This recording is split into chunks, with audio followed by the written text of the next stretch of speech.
Assalamualaikum, selamat pagi semua. Pagi. Perkenalkan, saya Obadia sebagai MC pada acara pagi hari ini. Yang kami hormati Sekdes Tegal Kecamatan Kemang Bapak Jayadi. Yang kami hormati perwakilan Desa Tegal Kecamatan Kemang Bapak Heru. Yang kami hormati perwakilan Ketua Program Studi Teknik Industri Universitas Pamulang Bapak Agus Syahbanuddin STMT.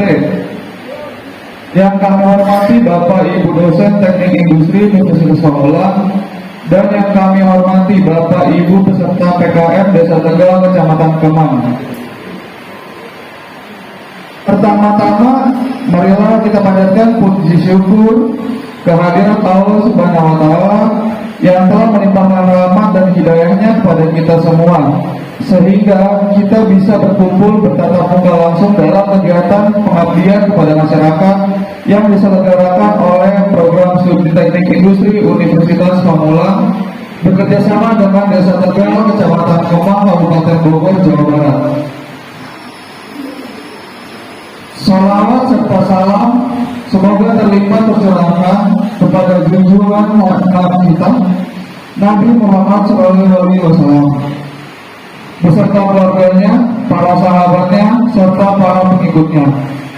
Mudah-mudahan kita semua akan mendapatkan syafaat di yaumul jasa nanti. Kita dalam forum ini atau acara ini pengabdian kepada masyarakat, semoga ini kita mendapatkan manfaatnya bersama.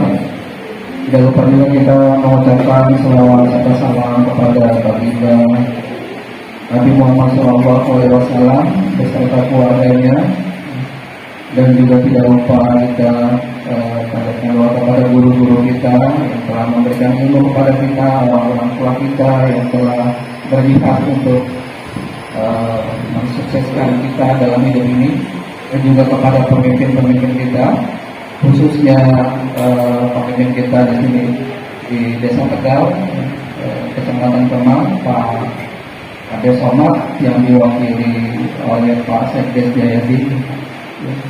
Salam takzim kepada semua jajaran pimpinan di Desa Tegal, Pak Jayadi, dan juga tidak lupa kepada Pak Heru. Terima kasih juga sudah membantu pelaksanaan acara kita ya Pak. Saya ingin sedikit bercerita tentang betapa sebenarnya makin ke depan ini Indonesia yang dalam kondisi tantangan yang cukup lumayan berat ya kalau saya lihat. Ibu-ibu, saya yakin ibu-ibu ada sebagian yang sudah lebih pengalamannya udah pasti lebih banyak daripada kita, dan secara pengetahuan juga pasti ada yang lebih dibandingkan kami ya. Tapi ini kita sharing aja. Jadi sekarang ini yang 4.0 adanya kalau dari sisi teorinya. Jadi pemasaran itu kalau dulu itu pemasaran tradisional, jadi pembeli sama penjual yang ketemu, itu terus pemasaran era digital ya. Nanti kita juga belajar tentang evolusi marketing, strategi marketing di era digital. Next, ini. Nah ini bedanya yang tradisional dengan yang digital marketing tadi. Dengan gamblang sebenarnya Pak Jayadi sudah menjelaskan salah satu contohnya. Kalau yang era digital ini pembeli sama penjual bisa aja mau ketemu, tapi duitnya ketemu. Duitnya pindah ini transfer. Yang penting kan kita butuh duit ya kan. Tidak ketemu juga nggak apa-apa. Yang penting nggak curang kan. Tapi kalau yang tradisional ya harus ketemu. Bahkan zaman dulu kita barter kan, kita pakai uang, tapi uang barang ditukar sama barang. Next, Bapak ya. Nah ini contoh tradisional. Tradisional juga yang zaman dulu barter udah nggak ada kan sekarang ya. Yang ada itu benar-benar ada proses jual beli, dan promosinya itu bisa pakai flyer. Flyer itu kalau ibu-ibu sering lihatnya kertas-kertas promosi itu, nah itu namanya flyer. Atau kita nonton TV ya, iklan TV. Tapi Berapa banyak orang sekarang nonton TV? Nggak banyak. Saya juga nggak nonton TV kayaknya. Terus ya ada juga orang, berapa banyak orang jualan koran. Sekarang koran aja udah pada tutup kayaknya deh. Cuma Kompas aja yang buat itu. Next lah. Lagi apa? Ya. Nah ini untuk era digital jauh lebih banyak, kalau pencaksilat itu jurusnya lebih banyak gitu. Ini agak terlalu kecil sih ya tulisannya ya. Branding, di sini ada istilahnya, ini branding ya. Ini ada SEO, search engine optimization. Nah ini yang saya coba mau bahas ya, branding sama search engine optimization. Visual,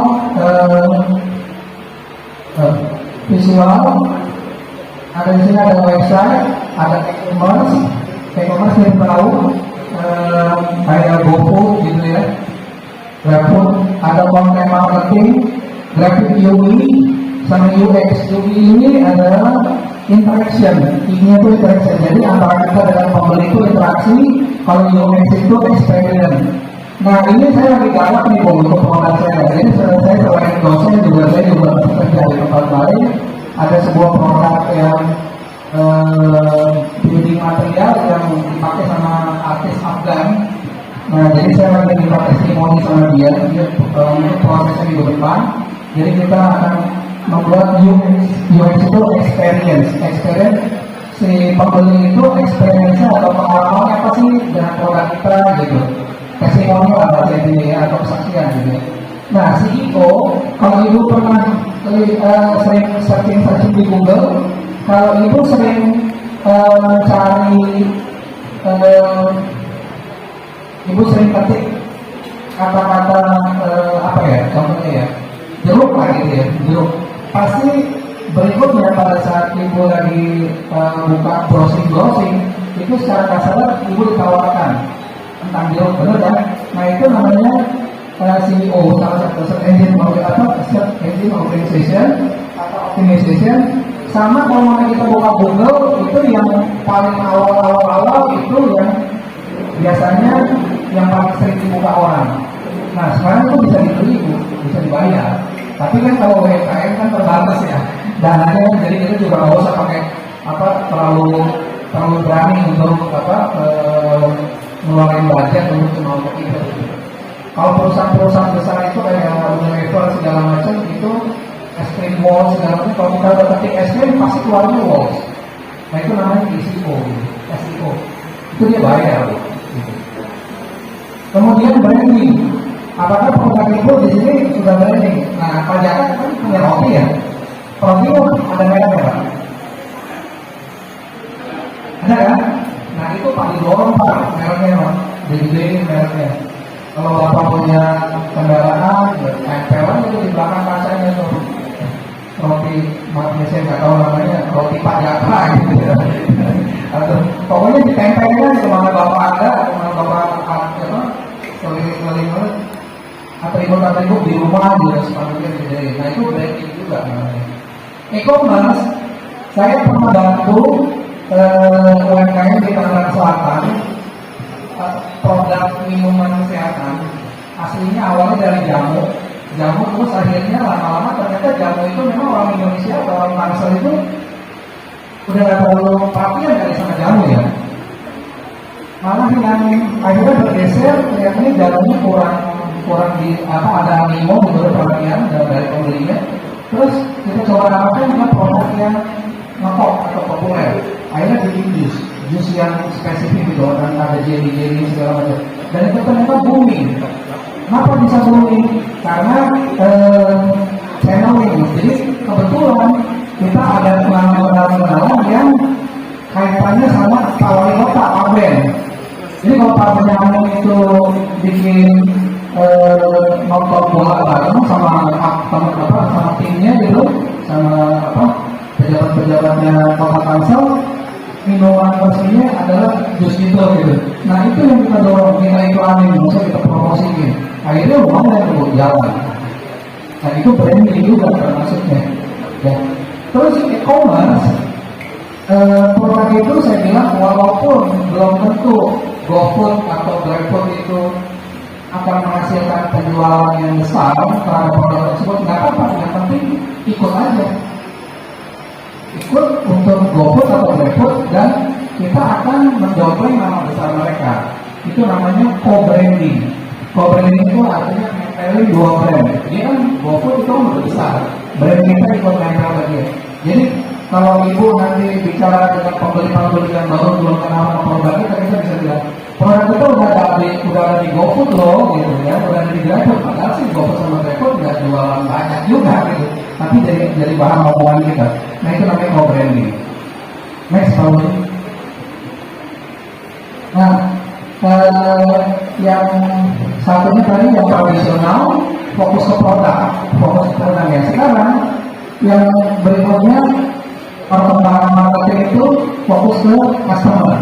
Jadi customer maunya seperti apa? Kalau roti kan agak susah ya Pak ya.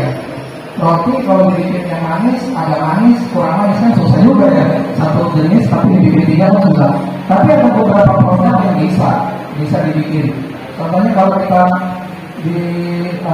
buat jus gitu, kita bisa bilang gula 100%, gula 75%, gula 50%. Nah itu masuk ke consumer centric. Nah kalau human centric, ini terbalik. Kita yang proaktif. Ini kita ambil jus ya, kita ambil contoh proaktif jus. Human centric kita bisa bilang jus yang sehat adalah jus yang mengandung kadar gula yang rendah. Kita yang ngomong kepada customer kita.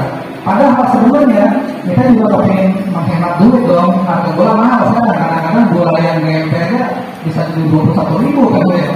Ya kan? Padahal dasarnya cuma 17.000. Gitu. Nah itu ini masuknya ke human centric. Kita yang promote produk kita lebih sehat dibandingkan produk yang lain. Nah digital centric. Nah ini yang tadi Pak Jayadi, Pak Sekdes cerita. Ya bisa aja kita nggak ketemu nih antara pembeli sama penjual. Next, apapun produknya. Ini kapan revolusi industri? Saya pikir di skip aja. Ini buat mahasiswa cocoknya. Buat pakar-pakar ibu-ibu yang mau laku sih udah lewat aja deh. Nah ini tujuannya. Kita tetap fokus sama tujuan. Kita tahu customer-nya siapa. Kita tahu cara melakukan pemasarannya mau bagaimana. Kalau tradisional udah pasti nggak mungkin, kita mesti berkembang. Nah komunikasinya ini yang dulu kan searah, yang sekarang bisa aja dua arah. Bisa cara dua arah itu yang paling sederhana adalah di produk ibu di situ kasih nomor telepon apa namanya biasanya pengaduan atau apa gitu ya, center gitu ya. Nah itu juga bisa membuat produk kita berkembang, mendapatkan masukan kan. Terus di sini value proposition artinya bersifat ekonomis. Jadi si pembeli itu merasa dia beli produk kita karena secara nilai uangnya nggak mahal. Next Pak. Nah ini next ya kita skip. Nah ini salah satu contoh, ya, tapi ini di luar negeri ya. Ini Campbell Soup Company. Campbell Soup Company ini dia produknya sebenarnya warnanya biru, tapi pada saat ada event di dunia itu fokus kepada kanker payudara, ya dalam 1 bulan ini label kertasnya ini diganti sama warna pink, warna merah muda. Tapi setelah 1 bulan itu lewat, produknya biru lagi. Itu juga membuat pembeli kita merasa dihargai, diperhatikan. Ingatnya Pak? Tadi udah ini.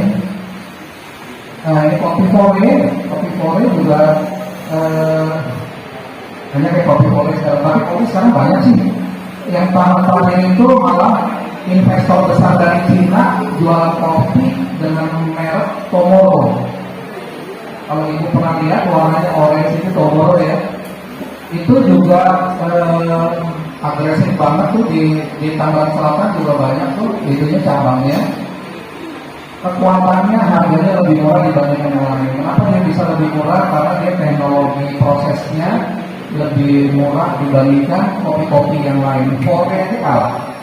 Nah ini yang saya kasih contoh Fore itu awalnya ini cukup ngetop. Fore itu dia kombinasi antara offline sama online. Jadi dia ada tokonya, tapi dia online-nya oke. Iya. Next kita, nah ini Tokopedia sama Gojek ibu udah tahu deh. Tadi kan kita udah bilang ini marketplace kita. Ya. Next, 2 menit lagi tadi sini. Nah di era digital kita akan dipengaruhi pembelian tingkah laku pembeliannya juga berubah. Ya. Seringkali orang malas keluar rumah, akhirnya kita klik-klik kepingin barangnya datang lagi. Jadi saya sarankan ibu punya produk yang lebih tahan lama. Kalau di sini kan tadi saya dengar Pak Heru ada yang sudah berhasil jualan kue subuh ya sampai supply ke Senen ya. Itu luar biasa sampai ada tenaga kerja 30 kan. Nah itu mesti dikombinasikan sama kue kering barang-barang gitu ya, jadi supaya di stok gitu. Next. Jadi loyalitas di era sekarang ini tidak diukur dari seberapa banyak kita beli brandnya, tapi kita beli produknya maksudnya. Tapi brand itu bisa apa enggak? Kalau orang dengar brand kita, oh ya tahu lah, itu berarti produk itu sudah berhasil. Bahkan Pak, berikutnya, ini next saja. Next saja.